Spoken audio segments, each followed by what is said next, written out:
which is derived from the Devi Kavacham, celebrating the forms of the Divine Mother for each day of the auspicious 9-day celebration.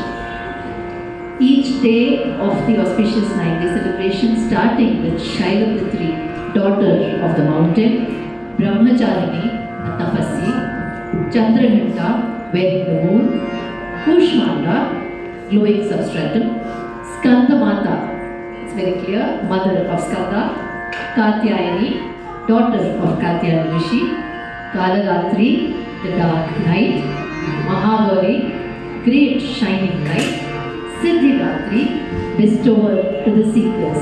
Ladies and gentlemen, if you notice, this is about the journey of a woman as well. Starting from the daughter, actually someone who bestowed so much pleasure and so much knowledge to people around her, emulating each one of us, encouraging each one of us to emulate the Mother Goddess. Ladies and gentlemen, all the 9 names that you hear here were uttered by none other than the great Brahma himself.